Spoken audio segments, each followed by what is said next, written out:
성우는 아침 일찍 문을 열었어요. 도시 한복판에서 장사를 하려면 부지런해야 한다고 생각했죠. 어머니가 남겨준 레시피 노트를 가슴에 품고 반죽을 준비했어요. 어릴 때부터 이 붕어빵 반죽을 만들 때면 이상하게 마음이 편안해졌습니다.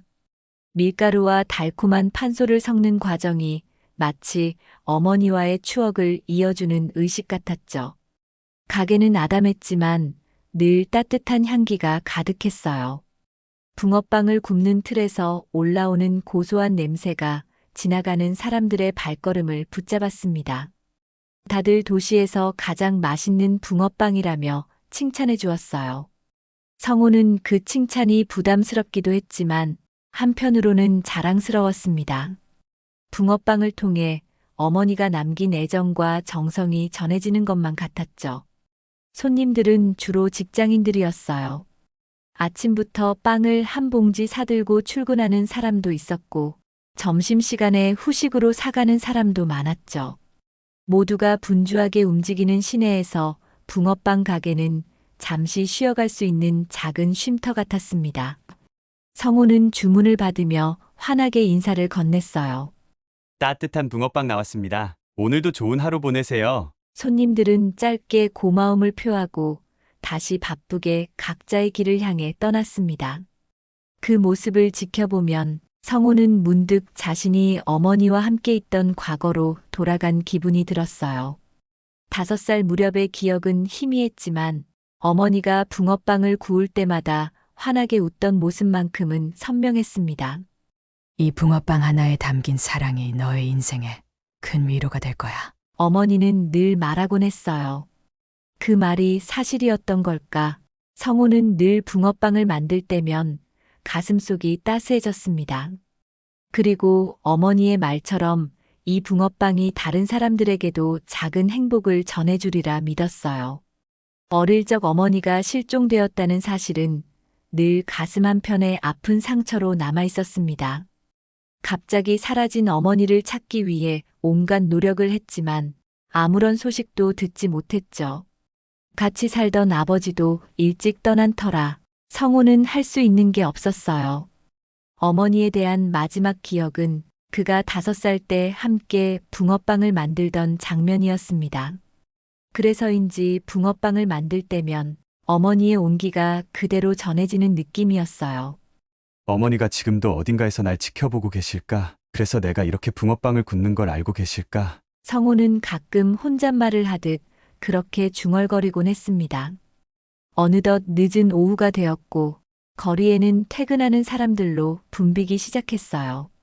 노을이 번진 하늘 아래 가게 앞은 분주하면서도 따뜻한 분위기가 감돌았습니다. 그때 어디선가 묵직한 고급 승용차 한 대가 조용히 지나갔어요. 창문 너머로 보이는 실루엣은 도도해 보였지만 이내 멀어져 버렸죠. 성우는 별 생각 없이 다시 붕어빵 굽는데 집중했습니다. 그러다 문득 길 한가운데서 한 노부인이 상점들을 둘러보는 모습이 눈에 들어왔어요. 그 노부인은 상당히 우아해 보였어요. 하얀 머리카락을 고운 핀으로 깔끔하게 정리했고 고급스러운 분위기가 물씬 풍겼습니다. 하지만 어디선가 어색하게 서성이는 듯한 모습이 이상했죠. 혹시 길을 잃은 건 아닐까 싶은 생각이 들었어요. 성우는 잠시 붕어빵 틀에서 시선을 떼고 노부인을 지켜보았습니다. 그 노부인은 무언가를 찾는 듯 주변을 두리번거리다가 다시 천천히 걸음을 옮기기 시작했죠. 그리고 어느 순간 그녀의 손가방에서 낡은 지갑이 떨어졌어요. 하지만 노부인은 전혀 눈치채지 못한 채 걸음을 계속 옮겼습니다. 성우는 놀라서 소리쳤어요. 할머니, 지갑 떨어뜨리셨어요. 거기 지갑이 땅에 있어요. 그러나 주변 소음 때문인지 노부인은 성우의 목소리를 듣지 못했습니다. 성우는 급하게 붕어빵 틀 위에 있던 집게를 내려놓고 지갑 쪽으로 달려갔어요.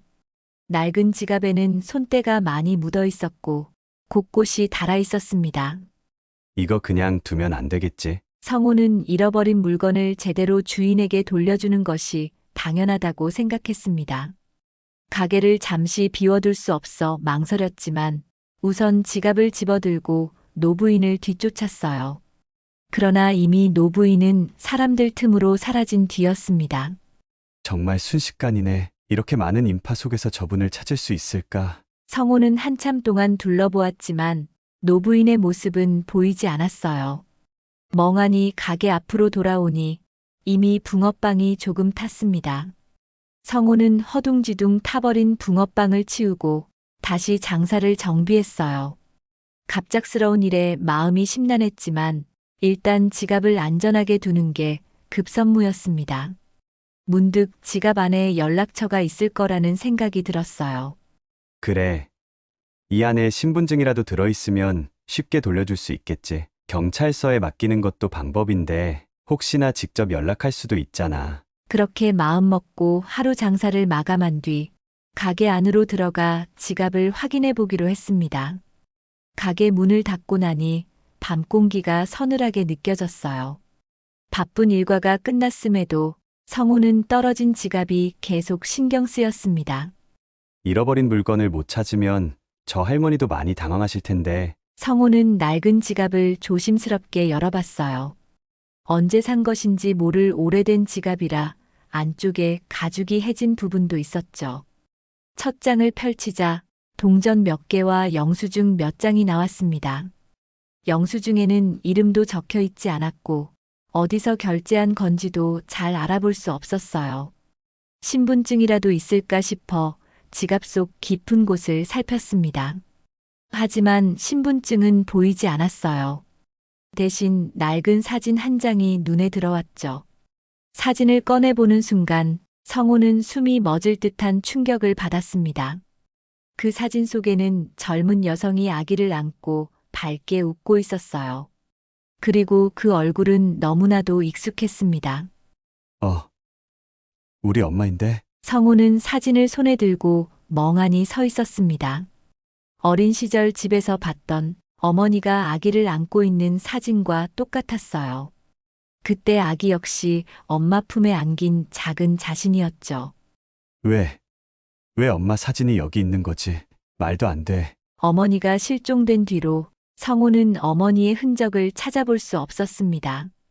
가장 최근에 남아있던 사진조차 희미하게 색이 바래버린 상태였죠. 그런데 낯선 노부인의 지갑 안에서 똑같은 사진을 발견하리라고는 상상조차 못했습니다. 성호는 곧장 다른 내용물을 확인해 보고 싶었습니다. 혹시 어떤 단서가 있을까 싶어서 지갑을 더 뒤적였어요. 그러다 명함 한 장이 눈에 띄었죠.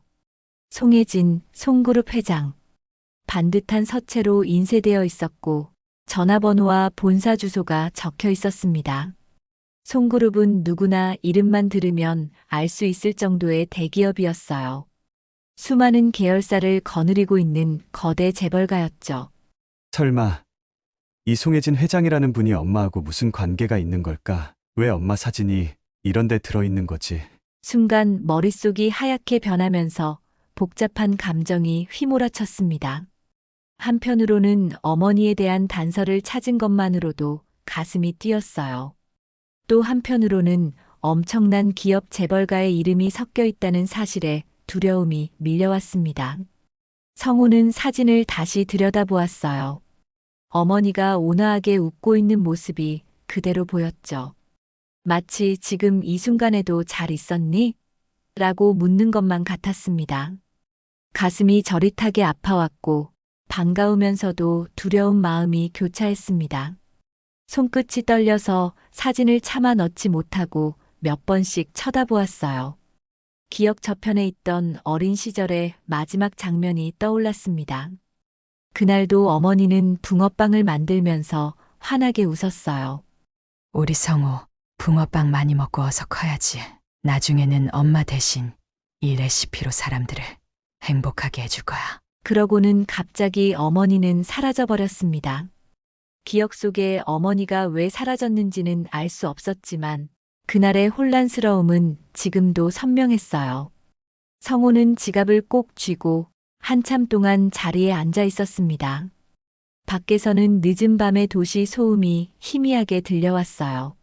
송그룹 회장이라니 그 유명한 백만장자 분이 맞긴 한데 도대체 어떻게 엄마와 얽히신 거지? 그 생각만으로도 머리가 복잡했지만 지금 해야 할 일은 분명했습니다. 지갑의 주인을 찾아 돌려주는 것. 그리고 어머니의 사진이 왜 여기에 있는지 물어보는 것. 성우는 어머니와 관련된 일이라면 어떤 위험도 감수해야겠다고 다짐했어요. 그렇게 생각하는 동시에 또 한편으로는 망설임이 들었습니다. 상대가 재벌가 회장이라면 함부로 접근했다가는 곤란해질 수도 있으니까요. 혹시 오해라도 생기면 어떤 문제가 생길지 알 수 없었죠. 하지만 어머니의 흔적을 찾을 유일한 기회일지도 모른다는 생각에 결국 마음이 기울었습니다. 지친 몸을 이끌고 집으로 돌아와서도 쉽게 잠들 수 없었어요. 어머니가 어떻게 송그룹과 연결되었는지 궁금해서 머릿속이 떠나질 않았습니다. 지갑 속에 있던 사진을 꺼내보고 또 꺼내보며 기억 속 어머니의 목소리를 떠올렸어요. 정우야, 너가 좋아하는 붕어빵으로 세상에 행복을 전해줘야 해. 그 밤 성우는 잔뜩 뒤척이다가 겨우 잠들었어요. 눈을 감고서도 어머니의 모습이 생생하게 떠올랐습니다. 다음 날 아침 가게 문을 열기 전부터 성우는 무언가를 결심한 얼굴이었어요. 지갑 주인을 찾아주는 건 당연한 일이라는 생각이 들었죠. 하지만 곧장 송그룹 본사로 갈 용기가 날까 싶어 망설여졌습니다. 우선 경찰서에 맡기는 방법도 생각해 보았어요. 경찰에 맡기면 연락이야 가겠지만 어머니 사진의 사연까지 물어볼 수 없잖아. 그건 내가 직접 물어봐야 의미가 있을 것 같아. 그렇게 결론을 내렸지만 쉽게 발걸음이 떨어지지 않았어요. 그날도 붕어빵 가게를 운영하면서 여러 손님들을 맞이했습니다.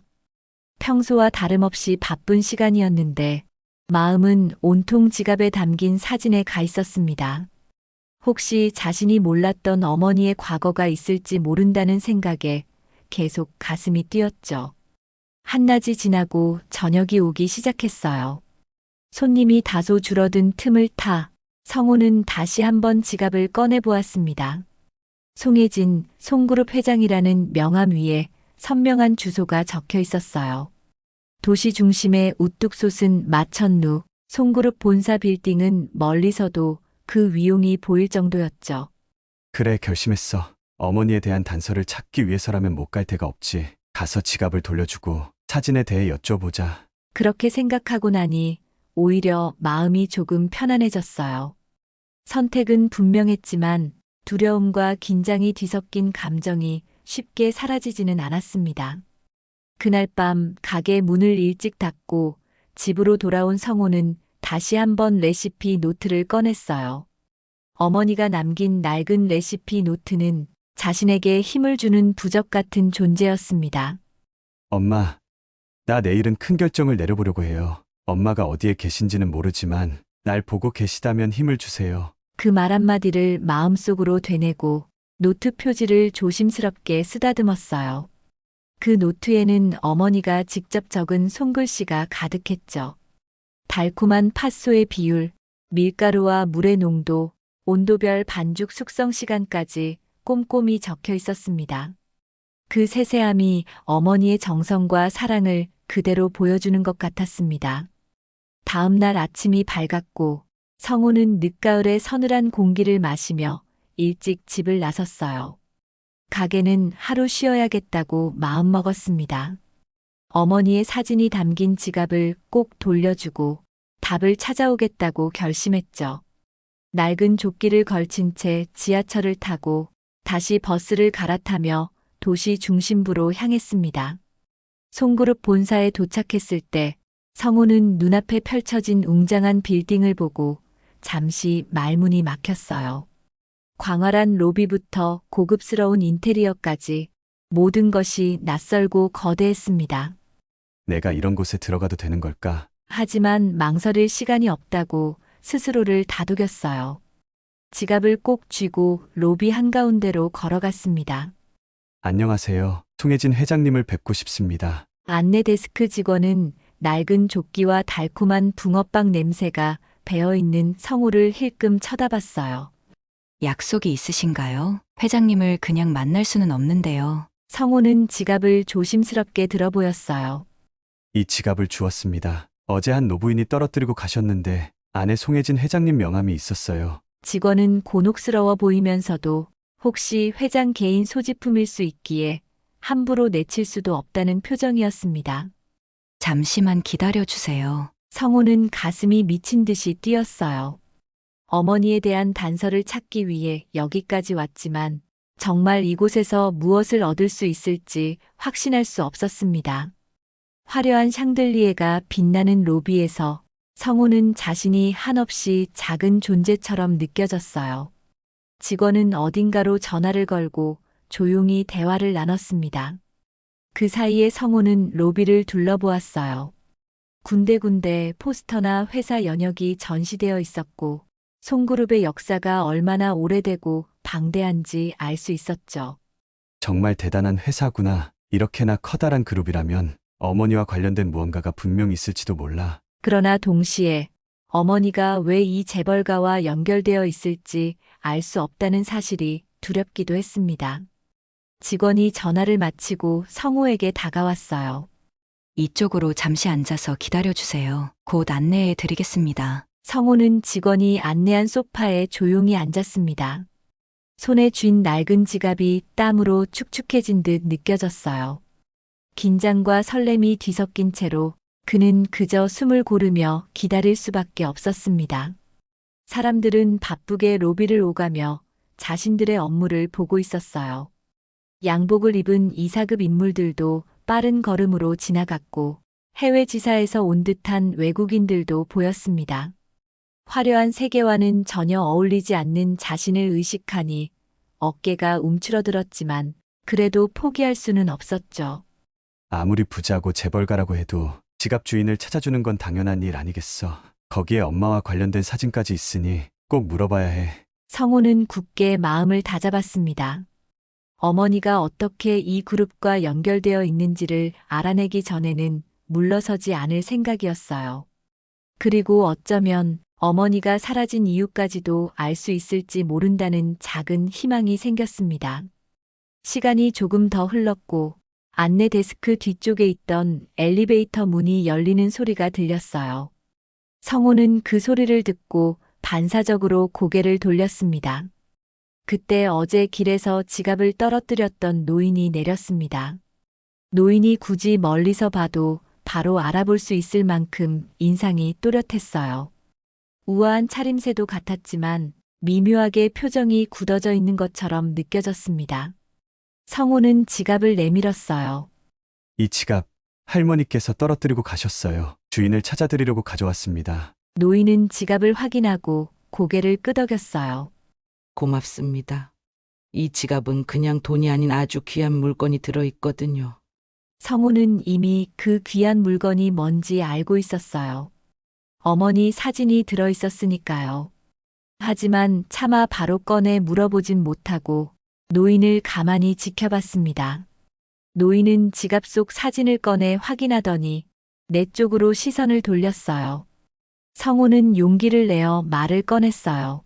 저 지갑 안 사진을 봤는데요. 거기 있는 여자가 제 어머니와 똑같이 생겼어요. 노인의 표정이 순간 굳어졌습니다. 성우는 혹시 실례를 했나 싶어 가슴이 철렁했어요. 하지만 이미 말을 꺼낸 이상 멈출 수도 없었죠. 제 어머니는 어릴 때 사라지셨어요. 사진 속 얼굴이 어머니 사진과 너무 닮아서 놀랐어요. 노인은 멍하니 내 얼굴을 바라봤어요. 그러다가 떨리는 목소리로 물었죠. 자네의 이름이 뭔가? 성우는 조용히 대답했어요. 김성우예요. 나이는 25이고요. 노인은 그 이름을 되뇌듯 작게 중얼거렸어요. 그리고 주변을 힐끔 둘러보더니 좀 더 조용한 곳으로 가자고 제안했죠. 성우는 잠시 어색했지만 이미 여기까지 온 마당에 물러날 이유가 없었어요. 둘은 건물 안 카페 구역으로 향했어요. 자그마한 테이블에 마주 앉고서야 노인이 성우의 목덜미 쪽을 유심히 봤습니다. 혹시 목에 자금, 반점 같은 게 있나? 성호는 당황해서 샤츠 깃을 당겨 보여줬어요. 여기 딸기 모양으로 생긴 반점이 있어요. 노인은 그걸 보는 순간 눈시울을 붉혔어요. 그 반점 맞구나. 내 딸이 낳은 아이한테 저런 반점이 있다는 걸 알고 있었어. 성호는 도대체 어떤 상황인지 점점 혼란스러워졌어요. 노인은 힘겹게 입술을 떼며 내게 말했죠. 너가 내 손자다. 내가 몇십 년 찾아다닌 내 딸의 아이. 성호는 숨이 막히는 듯 했어요. 너무 놀라 얼굴이 하얗게 질렸습니다. 그럼 어머니가 할머니와 어떤 관계라는 거죠? 노인은 크게 한숨을 내쉬었어요. 내 이름은 송혜진이라고 해. 송그룹이니 재벌이니 하는 말은 필요 없고 그냥 너희 엄마의 엄마였어. 너희 엄마가 어릴 때 집을 뛰쳐나갔지? 가문의 반대를 무릅쓰고 평범한 사람과 결혼했거든. 성호는 속이 복잡해졌습니다. 어머니의 진짜 이름은 지혜고 재벌가에서 도망치듯 나왔다는 이야기. 아버지를 교통사고로 잃고 할머니와 연락을 끊었다는 이야기까지. 머리가 어지러웠어요. 엄마가 재벌가라니요. 그런 얘긴 전혀 들어본 적이 없는데요. 할머니는 쓸쓸한 표정으로 말했습니다. 지혜는 자존심이 강했고 아버지를 잃은 뒤에는 내 도움을 완전히 거부했어. 그렇게 갑자기 사라졌고 널 데리고 어디론가 숨어버렸지. 나도 한동안 미칠 듯이 뒤를 쫓아봤는데 흔적을 찾을 수 없었어. 할머니가 하는 말이 믿기 힘들었지만 어머니가 재벌가 이야기를 전혀 하지 않았던 이유가 어렴풋이 이해되기도 했어요.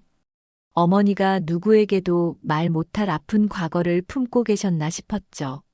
어머니가 사라진 뒤로 저는 혼자 남아 지냈어요. 어린 시절 기억도 잘 안 나고. 할머니는 손을 떨어뜨렸어요. 그래서 너가 어떻게 지냈는지는 잘 몰라. 하지만 이제라도 너를 찾았다니 다행이야. 성호는 복잡한 마음을 추스르지 못했어요. 갑작스럽게 등장한 할머니, 재벌가 출신 어머니, 사라진 이유와 그 뒤로 이어진 살. 하루아침에 전부 뒤바뀐 기분이었어요. 더 얘기하고 싶은데 여기선 불편해. 내가 따로 공간을 마련해 둘 테니 거기로 같이 가자. 성호는 잠시 망설였지만 어쨌든 할머니라 주장하는 사람에게서 엄마 이야기를 더 들어봐야겠다는 생각이 들었어요. 알겠습니다. 더 자세히 들어보고 싶습니다. 할머니는 자리에서 일어나 엘리베이터 쪽으로 걸어갔어요. 성호는 뒤따라갔죠. 이제 막 시작된 진실이 어떤 방향으로 펼쳐질지 알 수 없었지만 이미 발을 들인 이상 피할 수 없다고 느껴졌습니다. 할머니가 안내한 곳은 높은 층에 자리 잡은 회의실 같은 곳이었어요. 넓진 않았지만 대형 창문 너머로 도시 풍경이 환히 내려다 보였어요. 할머니는 창가 쪽 의자에 앉아 지갑 안 사진을 다시 꺼냈어요. 이 사진은 지혜가 너를 낳은 뒤 제일 행복했던 시절에 찍은 거야. 그땐 정말 웃음이 많았지. 성호는 사진 속 어머니의 표정을 보며 이상하게 가슴이 아려왔어요. 어머니도 이렇게 밝게 웃던 시절이 있었다니 내가 아는 어머니 모습과 겹치면서도 낯설었어요. 할머니는 여전히 슬픔이 배어있는 얼굴로 말했어요. 지혜는 평범한 남자를 사랑했어. 가문에선 극심하게 반대했지만 결국 둘이 강행했지. 그게 너의 아버지야. 성호는 처음 듣는 아버지 이야기에 귀가 쏠렸어요.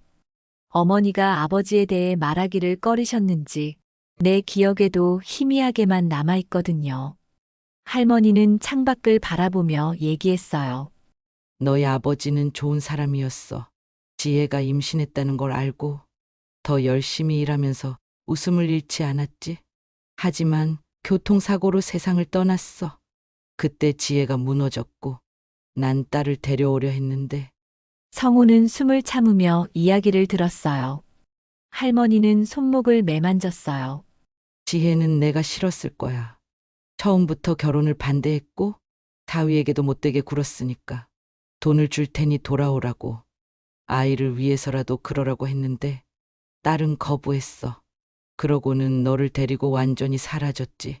성호는 그 상황이 선명히 그려지진 않았지만 어머니가 왜 아무 말 없이 가족과 연락을 끊었는지 조금 짐작이 갔어요. 아버지를 잃고 가문과도 틀어진 채로 상처가 깊었을 거라고 생각했죠. 그럼 어머니가 왜 김미영이라는 이름으로 살았는지는 아시나요? 할머니는 작게 고개를 흔들었어요. 아마도 우리 집안 때문이겠지. 혹시라도 찾을까봐. 난 전혀 몰라. 하지만 너와 떨어져 있었다는 것만은 받아들이기 괴로웠어. 성우는 목이 메었어요. 어머니가 내게 언제나 밝은 얼굴만 보여주셨던 이유가 혹시 이런 과거를 숨기기 위해서였을까 싶었죠. 밤늦게 몰래 우셨던 모습이 떠올라 마음이 더욱 아팠습니다. 어머니는 5살 때 사라지셨습니다. 정말 그때가 마지막이었어요. 그리고 어머니는 다시 돌아오지 않으셨죠. 그 말을 들은 할머니의 표정이 굳어졌어요. 사라졌다니. 지혜가 너까지 두고 혼자 떠났다는 거야. 그럴 리가 없는데. 성우는 너무 어릴 때 일이어서 주변 사람들이 엄마가 실종됐다라고만 말했었다고 털어놓았어요. 하지만 정확한 경위를 아는 사람은 아무도 없었죠. 할머니는 한참 동안 말없이 앉아 있었어요. 창문으로 비치는 석양이 할머니의 머리카락을 붉게 물들였고 애처로운 그림자가 드리워졌어요. 너희 엄마가 어디로 갔는지, 왜 돌아오지 않았는지. 궁금해도 알 방법이 없었다. 그러다 결국 이렇게 늦게서야 너를 찾은 거야. 할머니가 손등을 내 무릎 근처에 올렸어요. 정말로 미안하지만 그간 너가 어떻게 살아왔는지도 잘 몰랐어. 가문에서 계속 널 수소문했지만 허탕이었지. 내 힘이 이 정도밖에 안 된다는 게 부끄럽다. 성우는 여러 감정이 뒤섞여서 입을 떼기 어려웠어요. 지금 이 순간 느끼는 복잡함은 말로 다 설명하기 힘들었어요. 어머니가 평생 외면하려 했던 그 가족이 한편으로는 간절히 나를 찾았다고 하니 혼란스러웠죠. 그래도 이제 만났으니 다행이라고 해야 할까요? 어머니에 대해 더 알고 싶습니다. 할머니는 살짝 안도하는 듯 했어요. 그래. 너가 궁금하다면 다 말해주마. 내가 아는 한에서. 성우는 결심한 듯 가장 궁금한 것을 물었어요. 어머니는 지금 어디 계신 건가요? 할머니는 혹시 알고 계십니까? 할머니는 눈을 감았다 떴어요. 그게 내가 지금까지 찾지 못했던 이유이기도 해. 지혜의 흔적을 찾을 수 없었어. 그나저나 너가 5살 때 사라졌다고 했으니 너가 어떻게 자랐는지 몹시 궁금하구나. 성우는 천천히 어린 시절 이야기를 털어놓았어요. 어머니가 실종된 뒤로 주변 지인들이 도와주긴 했지만 늘 어렵게 지냈다고 말했죠.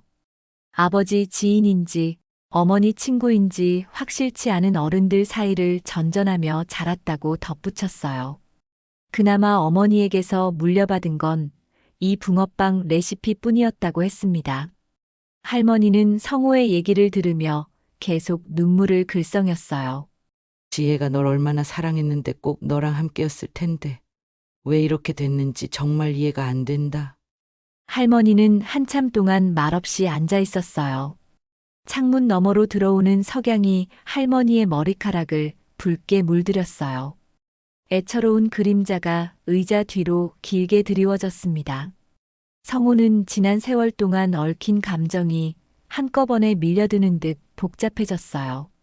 어머니가 왜 가족을 외면했는지 할머니는 도무지 이해할 수 없다고 중얼거렸습니다. 결국 할머니는 성우의 눈을 바라보며 그가 어떻게 살아왔는지 몰랐다며 사과했어요. 가문에서도 성우를 찾으려 애썼지만 허탕이었다고 덧붙였어요. 성우는 그 말을 듣고 어머니의 행방을 기어이 찾겠다고 결심했어요. 그날 할머니와 성우는 해가 지는 기색을 느끼면서도 자리를 뜨지 않았습니다. 서로가 서로에게 하고픈 말이 너무나 많았지만 제대로 꺼내지 못했어요. 할머니는 붉게 물든 로비 창문 쪽을 힐끗 보다가 다시 성우를 향해 시선을 돌렸습니다. 지혜가 왜 그렇게 사라졌는지 아무리 생각해도 이해할 수 없어. 낮고 떨리는 목소리로 할머니는 소회를 털어놓았어요. 성우는 가만히 듣고만 있었지만 마음 한편이 묘하게 시리고 답답했습니다. 어릴 때부터 어머니의 모습이 희미해진 이유를 알지 못해 늘 답답함이 가슴 한구석에 남아 있었으니까요. 할머니는 고개를 숙이고 작은 목소리로 말했어요. 그래도 이제 우리가 함께 알아볼 수 있으니 늦지 않았다고 믿고 싶다. 성우는 어머니와의 마지막 기억을 더듬으려 애썼습니다. 5살 무렵 붕어빵 반죽을 만들면서 나누었던 짧은 대화가 떠올랐어요. 그 따스하고도 달콤했던 기억이 그 뒤로 오래도록 마음을 붙드는 유일한 끈이었지요. 하지만 어느 날 갑자기 어머니가 실종되었다고 들었고 이후에는 볼 수 없었습니다. 할머니, 정말 할머니께서는 어머니와의 사이가 안 좋으셨던 건가요? 조심스럽게 물은 성우의 음성에는 슬픔과 혼란이 뒤섞여 있었어요. 할머니는 그런 성우의 물음에 한참 대답하지 못했습니다. 어쩌면 자신도 그 이유를 정확히 짚지 못했기 때문에 선뜻 입을 떼지 못하는 듯 보였어요. 겨우 마음을 가다듬은 할머니는 지혜가 가문을 떠난 건 내 탓이 크다고 실토했습니다. 가족의 반대와 남편의 죽음, 그리고 재산 문제 등 여러 갈등이 뒤엉켜 있었다고 말이죠. 성우는 어머니가 왜 그렇게 힘든 상황에서 자신에게 어떤 말도 남기지 않았는지 의문이 더 커졌어요. 할머니는 그런 성우의 표정을 보며 입술을 다물었어요. 그 아이도 너를 포기하진 않았을 거야. 분명 어디선가 너를 지켜보고 싶었을 거다. 할머니의 위로가 따뜻했지만 그 말은 동시에 더 큰 궁금증을 자극했습니다. 성우는 마음속으로 그렇다면 왜 이렇게 오랫동안 찾지 못했나 하고 되물었어요. 답답함이 커질수록 성우는 어머니를 향한 그리움이 더 깊어졌어요. 할머니는 이 상황을 해결하기 위해서라도 적극적으로 수소문해 보자고 제안했습니다.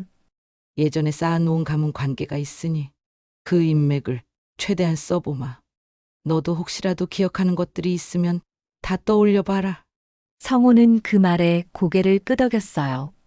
어머니가 남긴 붕어빵 레시피 외에는 딱히 떠오르는 단서가 없어 막막했지만 더 이상 물러날 수 없었습니다.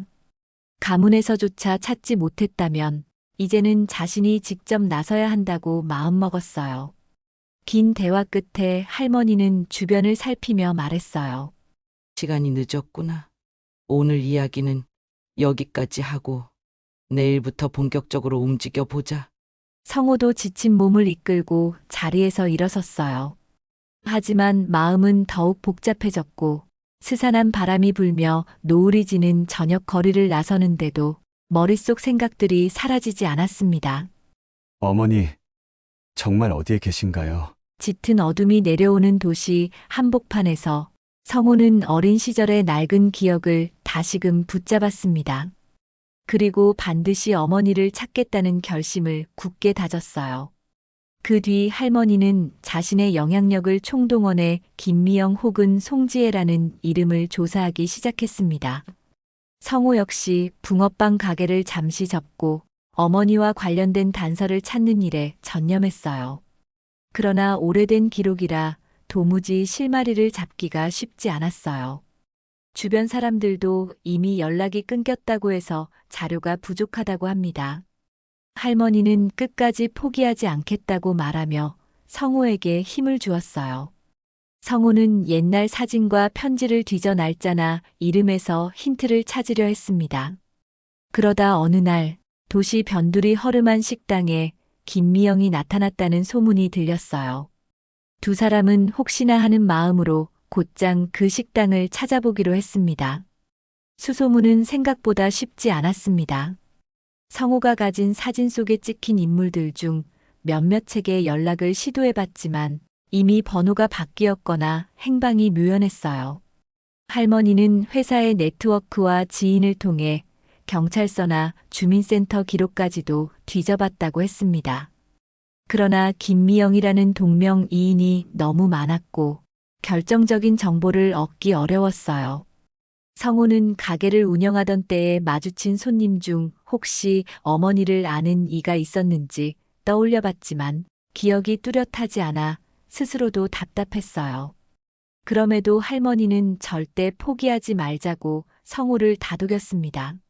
가문의 영향력이 이렇게 커도 못 찾았다면 우리도 부족한 부분이 많은 거겠지? 하지만 계속 찾아보면 분명 단서를 잡을 수 있을 거야. 성우는 그 말에 작게 고개를 끄덕였어요. 눈앞이 막막해도 할머니가 함께 뛰어주고 있으니 혼자였을 때와는 다르다고 느꼈습니다. 가문에 대한 안 좋은 인식도 있었지만 적어도 지금 할머니는 자신을 위해 최선을 다하고 있었죠. 며칠 뒤 드디어 작은 실마리가 들어왔습니다. 어느 지인이 구석진 동네에서 허름한 식당을 운영하다가 최근 김미영이라는 사람을 봤다고 전해준 것이었어요. 할머니는 그 전화를 받자마자 성우에게 달려와 소식을 전했습니다. 정말 이 식당에 계신지는 확실치 않지만 일단 가봐야겠지. 성우 역시 가슴이 두근거렸어요. 사실 김미영이 어머니가 아닐 수도 있었지만 이 기회를 놓치면 또 언제 기회가 올지 몰랐습니다. 다음 날 아침 일찍 두 사람은 차를 몰아 도시 변두리를 향해 떠났습니다. 길이 낯설고 교통도 혼잡했지만 이런 사소한 불편함은 성우에게 아무 문제도 아니었어요. 곧 어머니와 관련된 소식을 들을 수 있을지도 모른다는 생각에 더 집중했죠. 할머니 역시 길을 가면서도 실시간으로 전화를 돌리며 혹시 더 정확한 정보를 구할 수 있는지 알아봤어요. 하지만 딱히 추가 정보는 없었습니다. 그렇게 몇 시간을 달려 마침내 낡은 건물이 즐비한 골목에 도착했어요. 성우가 차창 밖을 내다보니 색이 바랜 간판들과 오래된 주택들이 옹기종기 모여 있었습니다. 공기가 다소 차갑고 사람들의 발걸음도 많지 않아 정막이 감도는 느낌이었어요. 할머니는 정말 이 근처가 맞을까 하고 중얼거리며 휴대폰 지도를 확인했어요. 얼마 지나지 않아 지도 속 표시가 알려준 장소와 똑같은 허름한 식당 간판이 보였어요. 바로 거기가 김미영이라는 인물이 목격되었다는 곳이었습니다. 차를 타고 한참을 달린 끝에 할머니와 성우는 오래된 골목이 즐비한 변두리에 도착했어요. 낡은 간판과 퇴색한 건물들이 늘어선 풍경은 마치 멈춰진 시간 속 같았어요. 골목 한편에 보이는 허름한 식당은 간판이 빛바래고 내부가 좁아 보였습니다. 식당 주인에게 혹시 김미영이라는 사람을 아느냐고 묻자 조금 전 외출했다고 대답했어요. 할머니는 긴장한 눈빛으로 성우와 함께 작은 테이블에 가만히 앉았습니다. 성우 역시 심장이 빨리 뛰어 차마 말을 잇지 못했어요. 식당 안에는 설거지 소리와 바람 소리만 아련하게 들렸어요. 할머니와 성우는 이곳이 마지막 단서라 생각하며 서로의 손을 꼭 맞잡았어요. 테이블에 앉아 있으려니 차가운 공기가 가슴까지 파고드는 느낌이 들었습니다. 식당은 그리 넓지 않았고 테이블도 몇 개뿐이라 한눈에 전부를 조망할 수 있었어요. 벽지는 세월의 흔적으로 군데군데 벗겨져 있었고 형광등 불빛도 다소 어둡게 깜빡였어요. 성우는 주위가 신경 쓰이긴 했지만 더 궁금한 건 정말 이곳에 어머니가 있을까 하는 점이었어요. 주인은 조용히 뒷문으로 나가더니 조금 있으면 오실 거예요. 라고만 말하고 돌아갔어요. 할머니는 분명히 침착하게 앉아 있었지만 손가락 끝이 떨리는 게 보였어요. 성우는 긴장된 분위기에서 무언가 말이라도 꺼내보려 했지만 목이 말라 잠시 물만 마셨습니다. 만약 이곳에 어머니가 없다면 어쩌지 하는 불안과 여기에 정말 어머니가 계시다면 하는 설렘이 교차했어요. 할머니는 식당 천장에 달린 낡은 선풍기를 힐끗 보며 낮게 중얼거렸습니다. 너가 원하는 답을 찾을 수 있어야 할 텐데. 성우도 마찬가지였어요. 이미 몇 달째 수소문을 했지만 번번이 헛걸음이었으니 이번마저 실패하면 또 얼마나 막막해질지 알 수 없었습니다. 이윽고 식당 문이 작은 방울이 흔들리는 소리가 났어요. 누군가 문을 열고 들어오는 기척이 느껴졌습니다. 발소리가 점점 가까워질수록 성우와 할머니의 시선도 조심스럽게 문 쪽으로 향했어요. 그 순간 낡은 옷차림의 여자가 문턱을 넘으며 식당 안으로 들어왔습니다. 할머니는 그녀를 보는 순간 떨리는 목소리로 불렀어요. 지혜야, 성우는 확신하기 어려웠지만 어딘가 익숙한 기운을 느꼈어요. 그녀는 낯선 시선을 느끼고 걸음을 멈춰 두 사람을 지켜보았어요. 식당 안 공기는 한층 더 무겁게 가라앉았고 성우는 심장이 요동쳤습니다. 할머니는 천천히 자리에서 일어나 그녀에게 다가섰습니다. 식당 전체가 긴장감으로 가라앉은 사이 성우는 숨을 멈춘 듯 굳어졌어요. 그녀가 성우의 목덜미에 있는 작은 반점을 발견하자 눈빛이 흔들렸어요.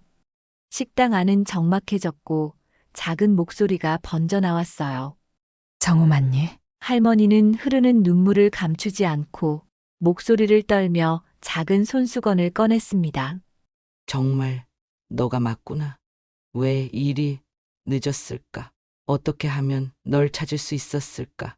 성우는 자리에서 천천히 일어나 가까이 다가가서 그 여자의 얼굴을 똑똑히 바라봤어요. 이름조차 숨겨야 했던 어머니인지 확신이 들지 않았지만 어릴 적 기억 속 모습이 희미하게 겹쳐 보였어요. 특히 눈매와 뺨 라인이 어머니와 닮았다고 느껴졌습니다. 어머니 정말 맞으신가요? 떨리는 목소리로 묻는 성우에게 그녀는 고개를 끄덕였어요. 그래. 내가 엄마야. 성우는 눈앞이 뿌옇게 변하는 것 같아 잠시 아찔했습니다. 상상조차 못했던 재회가 이렇게 허름한 식당에서 이뤄질 줄은 몰랐기 때문이었어요. 할머니는 지혜의 손을 붙잡고 울먹였어요. 내가 도대체 무슨 잘못을 했기에 왜 연락 한 번 없이 사라졌니? 지혜는 죄책감 어린 얼굴로 힘겹게 말했어요. 사실은 여러 사정이 겹쳐서 제때 돌아갈 수 없었어요. 성우는 그 말에 귀가 쏠려 더 자세한 설명을 듣고 싶었지만 지혜도 이미 울음을 삼키느라 말을 잇지 못했어요. 잠시 후 식당 주인이 다가와 조용히 제안했습니다. 안쪽 자리가 더 조용하니 여기서 이야기 나누시죠. 지혜는 주인이 안내해준 작은 방으로 할머니와 성우를 데리고 갔어요. 방 안은 좌식 테이블이 하나 있고 낡은 담요와 빛바랜 쿠션이 놓여 있었지만 어느 정도 사적인 대화를 나눌 수 있을 것 같았어요. 세 사람은 테이블 주변에 조심스레 앉았고 지혜는 손으로 얼굴을 가리며 한동안 입을 열지 못했습니다. 할머니는 무슨 말이라도 하고 싶었지만 지혜가 먼저 마음을 추스를 때까지 기다려주는 듯 보였어요. 성우도 눈가가 뜨거워졌지만 일단 어머니가 무사하다는 사실만으로도 안도감을 느꼈습니다. 방 안 공기가 조금 진정되고 나서야 지혜는 미안하다는 말을 여러 번 되풀이했어요. 남편이 사고로 떠나고 가문과 갈등이 폭발적으로 커졌어요. 정말 연락할 방법이 없었고 나도 제대로 살 수 있을지 자신이 없었어요. 그나마 아이가 무사하다는 소식만 전해 듣고 숨듯이 살았어요. 지혜의 말을 들으며 할머니는 오랫동안 꾹 다물었던 입술을 떼고 중얼거렸습니다. 그래도 어떻게 이렇게까지?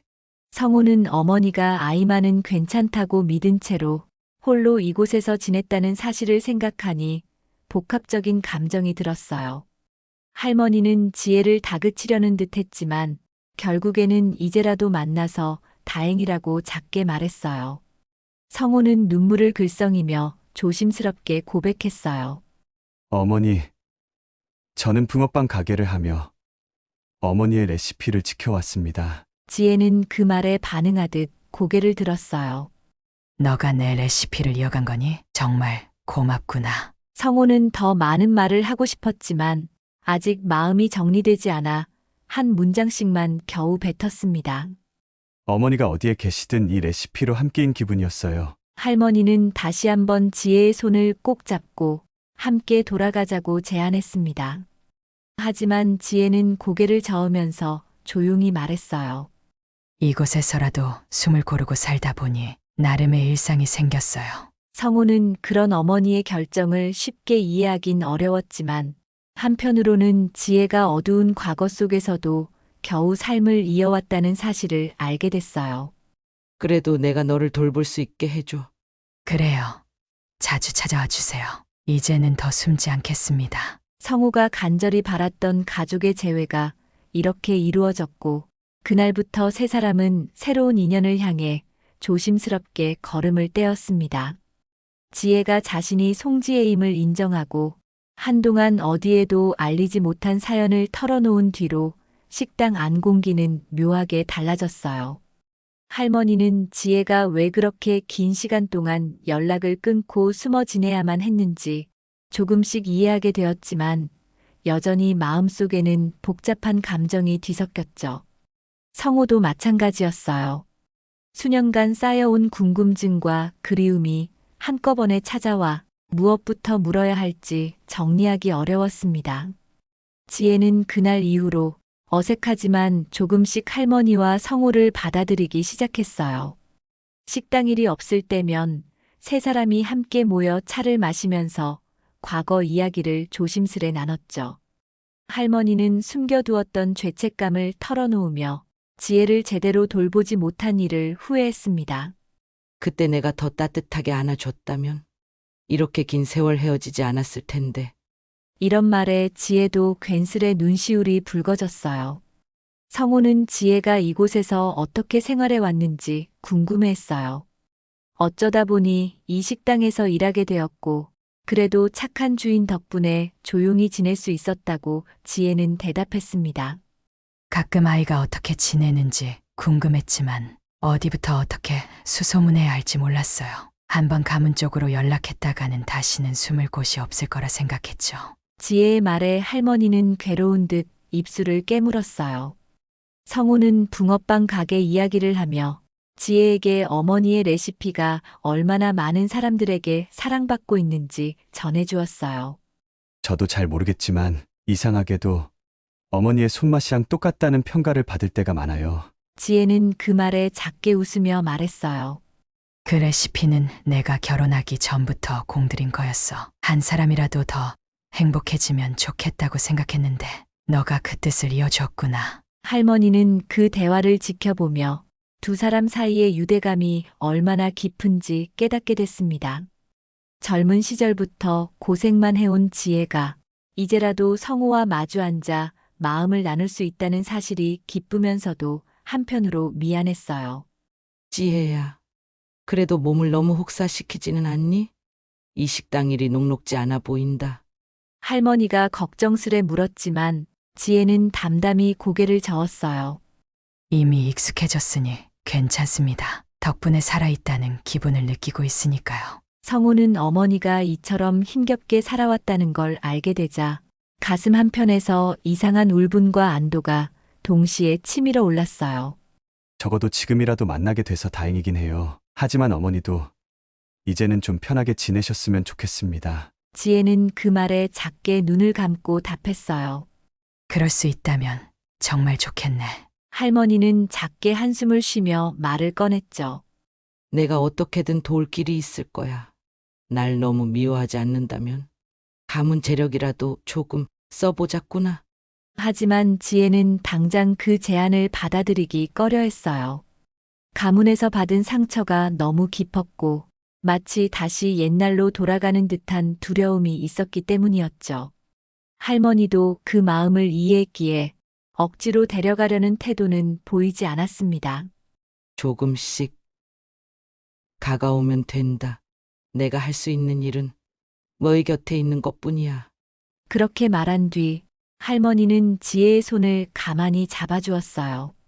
어느새 식당 영업시간이 끝나고 주인은 불을 끄며 퇴근 준비를 했습니다. 할머니와 성호 그리고 지혜는 식당 문을 닫은 뒤 골목길에 함께 섰어요. 싸늘해진 밤바람이 지혜의 낡은 외투 자락을 흔들었고 성호는 괜히 그 모습이 안쓰러웠어요. 내일 또 뵈러 올게요. 저도 할 말이 많지만 어머니 얘기를 더 듣고 싶거든요. 성호가 그렇게 인사하자 지혜는 웃으며 고개를 끄덕였습니다. 다음 날부터 할머니는 시간을 쪼개서 식당을 찾았어요. 가문을 책임져야 할 일이 많았지만 틈만 나면 지혜에게 달려가곤 했죠. 식당 직원들도 처음엔 재벌가 할머니가 왜 이런 허름한 곳을 드나드는지 의아해했지만 차츰 사정을 눈치채고는 아무 말 없이 지켜보기만 했습니다. 할머니는 지혜에게 돌아가자는 말을 자주 하지 않았어요. 혹여 그 말이 지혜에게 또 다른 부담을 줄까 염려했던 거죠. 대신 조용히 식당 한쪽에 앉아 손님이 없는 틈에 지혜와 함께 차를 마시며 이런저런 담소를 나눴습니다. 가끔 지혜가 과거 얘기를 꺼낼 때면 할머니는 가슴이 아려왔지만 그럴수록 더 큰 결심을 하게 되었어요. 내가 할 수 있는 일이 있다면 뭐든 하마. 할머니가 그렇게 말할 때마다 지혜는 어딘가 모르게 죄송한 기색을 보였어요. 사실 제게 해주신다는 게 고맙기도 하고 두렵기도 해요. 예전처럼 다 잃어버릴까봐. 그러자 할머니는 지혜의 손등을 살짝 감싸쥐고 절대 그럴 일 없어. 내가 더 이상은 어리석은 선택을 하지 않을 테니 날 믿어. 라고 다정히 대답했어요. 성우는 가게를 돌보며 지내다가 틈만 나면 식당으로 찾아왔습니다. 지혜가 말로는 괜찮다고 했지만 실제로 매일 고단한 노동에 시달리는 모습이 그대로 보였거든요. 어느 날 밤 식당 문 닫는 시간에 맞춰온 성우는 힘없는 표정의 지혜에게 말했어요. 어머니, 내일은 쉬시는 게 어때요? 제가 가끔 가게 돕는 건 어렵지 않아요. 지혜는 웃으며 고개를 저었죠. 할머니는 성우와 은근히 눈짓을 주고받았어요. 지혜가 스스로의 의지로 이런 삶을 택한 건 맞지만 건강까지 해치면 안 되겠다는 게 두 사람의 공통된 생각이었죠. 결국 할머니는 주변 인맥을 통해 지혜가 좀 더 편하게 일할 수 있는 환경을 마련해 줄 방법을 찾기 시작했어요. 일단 지금 식당 주인과 얘기해 보겠다. 내가 조금 투자해서 시설 보수라도 하도록 하지? 할머니가 그렇게 말하자 성우도 적극적으로 찬성했어요. 하지만 정작 지혜는 그런 제안에 살짝 거부감을 보였어요. 고맙지만 굳이 그러지 않으셔도 괜찮아요. 저는 이 식당이 지금처럼 소박한 게 좋아요. 할머니는 의아한 듯 물었습니다. 정말로 이 낡은 설비 그대로가 괜찮단 말인가? 항상 무거운 냄비 들어 나르느라 허리도 아플 텐데. 제 한계를 아는 게 오히려 마음이 편해요. 갑자기 많은 걸 받으면 또 잃게 될까봐 무섭습니다. 할머니는 그 말을 듣고 잠시 침묵했어요. 긴 세월 홀로 지내면서 마음 한 구석에 쌓인 상실감이 얼마나 컸을지 미루어 짐작이 되었죠. 한창 젊은 시절, 지혜는 재벌가의 딸로 풍족한 생활을 누릴 수 있었다가 단번에 모든 걸 잃었으니 또 무언가 큰 변화를 겪는 것이 두려울 법도 했어요. 성우는 옆에서 조용히 지켜보며 덧붙였어요. 어머니가 괜찮으시다면 일단 시간을 갖고 천천히 생각해 보세요. 그렇게 세 사람은 서로를 배려하면서도 조금씩 일상을 공유해 갔습니다. 지혜는 여전히 식당에서 일하며 검소하게 지냈고 할머니와 성우는 틈틈이 들러 함께 식사하거나 대화를 나눴어요. 마치 오래전 떨어져 있던 가족이 이제야 하나로 모여드는 듯한 모습이었어요. 가끔 지혜가 수줍게 웃으며 고맙다고 말할 때마다 할머니는 속으로 안도했고 성우는 눈물 대신 미소를 지었어요. 어느 날 성우는 지혜를 설득해 자기 붕어빵 가게로 초대했어요. 사실 이 레시피가 어머니께서 물려주신 거잖아요. 손님들이 얼마나 좋아하는지 직접 보시면 좋겠어요. 처음에는 지혜가 망설였지만 할머니도 거들어 말했어요. 가보는 게 어떻겠냐? 한번 보고 판단해도 늦지 않아. 결국 지혜는 수줍은 기색을 보이면서도 성우의 가게를 찾기로 했습니다. 성우의 붕어빵 가게는 그리 크지 않았지만 자그마한 간판 아래로 고소한 빵 냄새가 솔솔 풍겨왔어요. 지혜가 문을 열고 들어섰을 때 이미 붕어빵을 사려는 손님이 몇 명 대기하고 있었습니다. 성호는 얼른 어머니에게 자리를 안내하고 바쁘게 반죽을 굽기 시작했어요. 지혜는 그 모습을 바라보며 자신이 예전에 몹시 애착을 가졌던 레시피가 이렇게 사랑받고 있다는 사실에 놀랐습니다. 그날따라 손님들은 왜인지 더 많아 보였어요. 이 붕어빵 진짜 맛있어요. 시내에서 최고라니까요. 손님들이 서로 얘기하는 소리가 들릴 때마다 지혜는 작게 미소를 지었어요. 가게 안을 빼꼼히 둘러보니 벽 한쪽에 낡은 레시피 노트가 액자 형태로 전시되어 있었죠. 그것을 보고 지혜는 가슴이 뻐근할 정도로 뭉클해졌어요. 저 노트 내가 옛날에 직접 손으로 적었던 것 같은데. 손님들이 모두 돌아간 뒤 성호는 그 액자를 가리키며 어머니에게 설명했습니다.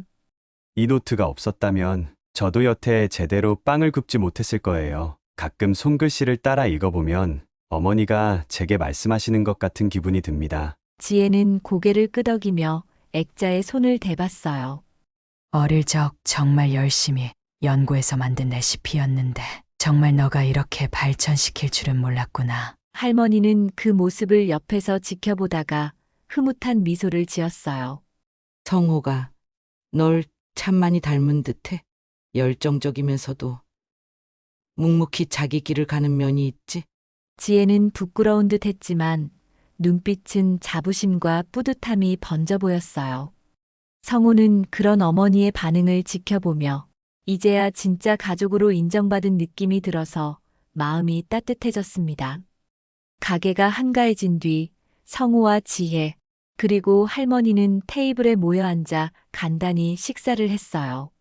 성호가 만든 붕어빵과 함께 간단한 반찬을 곁들여 먹으면서 지혜는 저도 모르게 입가에 웃음을 지었죠.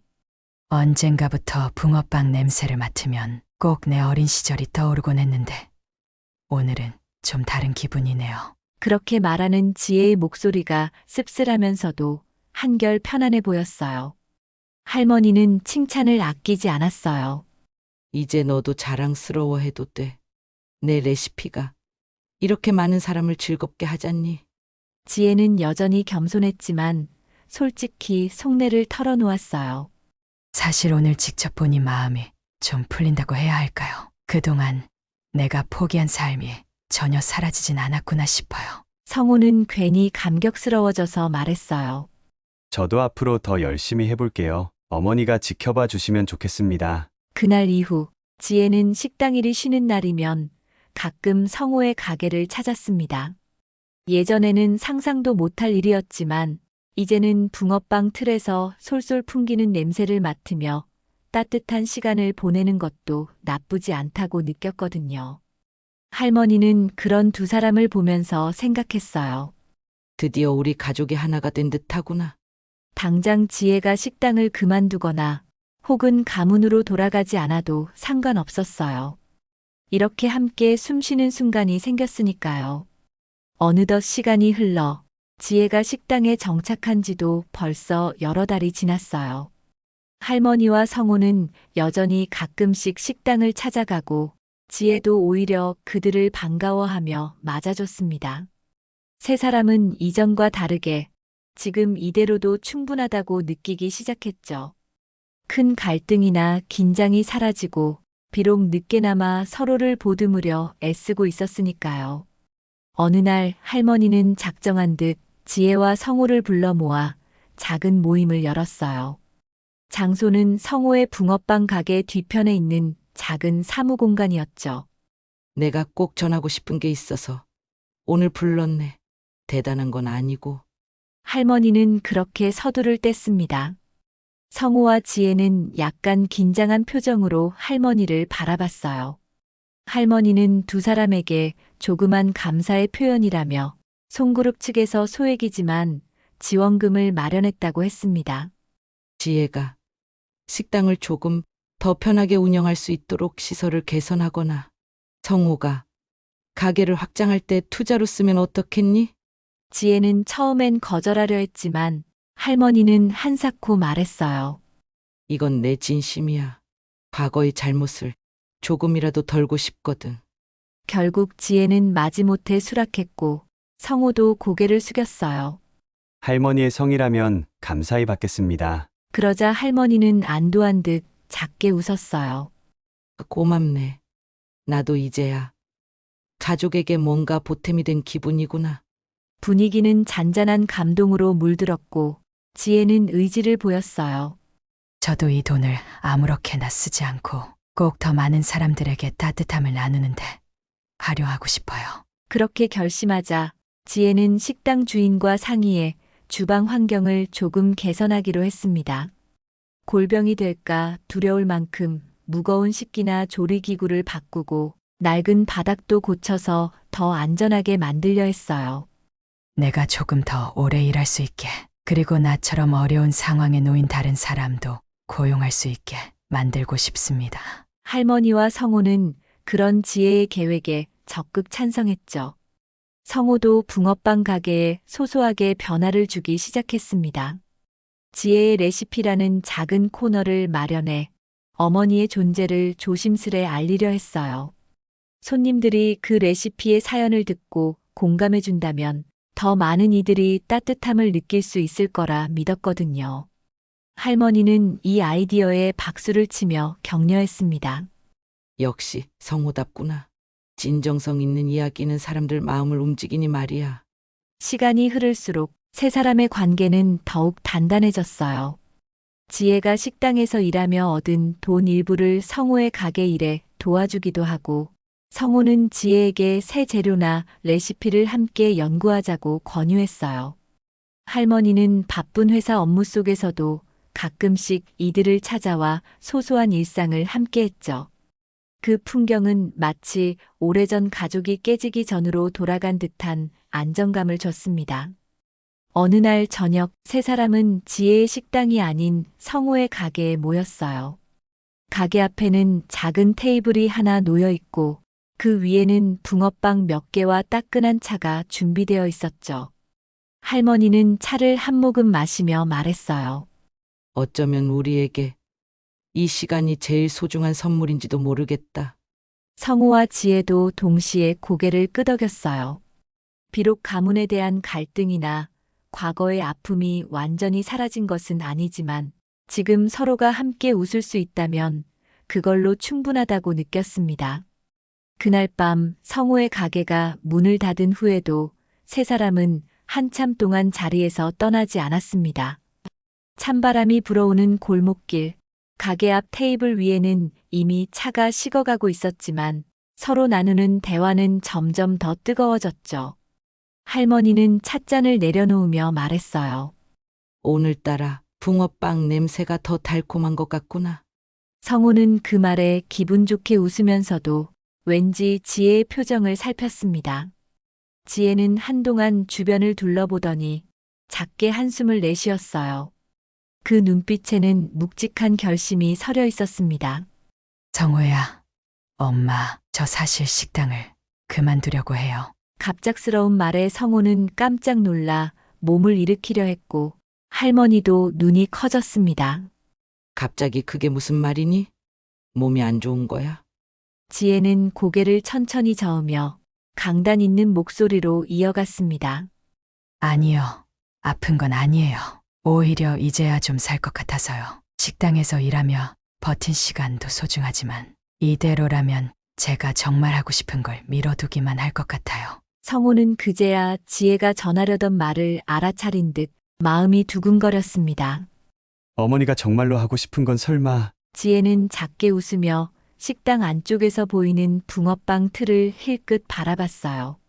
응, 맞아. 다시 붕어빵을 굽고 싶어. 그리고 이번에는 너의 곁에서 제대로 해보고 싶어. 할머니는 차를 가만히 내려놓고 지혜의 결심을 되새겼습니다. 정말 그 식당을 완전히 정리하겠다는 거니? 분명 애착도 있었을 텐데. 지혜는 미련이 없지는 않다고 했어요. 그곳에서 나름 안정된 일상을 갖추긴 했지만 결국 마음 한편에 자리 잡은 것은 붕어빵에 대한 그리움이었다고 덧붙였습니다. 그 레시피는 성호를 지켜볼 수 있는 매개체이기도 했어요. 제가 요리라는 걸 처음부터 좋아한 이유도 사실 이 붕어빵 때문이었죠. 이제는 더 숨지 않고 솔직히 하고 싶은 일을 해보고 싶습니다. 성우는 어머니가 이렇게나 확고하게 말하는 모습을 본 적이 드물어서 괜히 가슴이 뜨거워졌습니다. 그럼 진짜로 저랑 같이 장사하실 건가요? 하루 이틀이 아니라 아예 식당을 접으신다고요? 지혜는 힘있게 고개를 끄덕였어요. 그래, 그래야겠다고 결심했어. 물론 지금 식당 주인께 미리 말하고 마무리를 잘 지어야겠지만 빨리 끝내고 싶어. 할머니는 두 사람이 마주보는 모습을 지켜보며 작게 미소를 지었습니다. 너가 정말 원한다면 나는 언제든 힘이 되어 주마. 성우도 분명 든든하게 돕겠지? 성우는 곧바로 손뼉을 치며 신나게 말했어요. 당연하죠. 어머니가 제 가게에서 같이 붕어빵을 굽는다면 그만큼 든든한 일이 또 어디 있겠어요. 어머니 레시피를 제가 쓰고 있긴 하지만 직접 배우고 싶은 것도 아직 많아요. 당분간은 나도 처음부터 배운다는 마음으로 임할 거야. 그동안 너 혼자 잘해왔을 테니 혹시나 내가 폐를 끼치는 건 아닐지 걱정도 되네. 그럴 리가요. 제게는 더없이 큰 힘이 될 텐데요. 할머니는 의자에서 일어나면서 테이블 위 붕어빵 포장 봉투를 살짝 흔들었어요. 이 붕어빵이 정말 많은 사람을 행복하게 해줄 거다. 그리고 우리 가족도 이 일을 계기로 다시 더 가까워질 수 있겠지? 저도 그렇게 믿어요. 아직 식당 정리까지는 시간이 좀 걸리겠지만 빨리 마무리하고 성우의 가게로 바로 넘어올게요. 성우는 이미 앞으로의 계획으로 머릿속이 분주해졌습니다. 어머니가 오시면 레시피 다양화도 가능하겠네요. 예전에 어머니가 연구했던 채소 붕어빵이나 새로운 팥소 조합 같은 것도 다시 시도해보고 싶어요. 그래, 나도 그거 한번 다시 만들어 보고 싶었어. 골목길로 나서는 세 사람의 발걸음은 어느 때보다 가볍게 느껴졌습니다. 식당과 붕어빵 가게, 그리고 엇갈린 과거와 현재가 이제 한 곳으로 모여 새 출발을 하려는 순간이었죠. 내가 이렇게 다시 붕어빵을 할 수 있다고 생각하니 정말 꿈만 같네. 이제 꿈이 아니라 현실이에요. 우리 함께 만들어가면 되잖아요. 그날 밤의 대화는 세 사람에게 소중한 전환점이 되었습니다. 힘겹고 길었던 이별과 방황 끝에 지혜는 다시 붕어빵을 선택했고 성우는 마음속 깊이 바라던 어머니와의 동업을 이루게 되었지요. 할머니는 두 사람의 결심을 응원하며 앞으로 닥칠 일들을 함께 대비해 나갈 생각으로 가슴이 벅차올랐습니다. 차가운 바람이 옷깃을 여미게 만들었지만 세 사람의 마음 한구석에는 뜨거운 열기가 가득했어요. 지혜의 붕어빵이란 이름이 현실이 되어 한때 잃었던 가족의 시간을 되찾고 더 많은 사람에게 따스함을 전해줄 수 있으리라는 믿음이 생겼기 때문이었죠. 어둠이 깔린 거리에서도 세 사람의 발걸음은 서로를 향해 끊임없이 이어지고 있었습니다. 그리고 그 길 위에는 지혜가 다시 구워낼 붕어빵의 달콤하고 고소한 내음이 은은하게 번져나갈 예정입니다.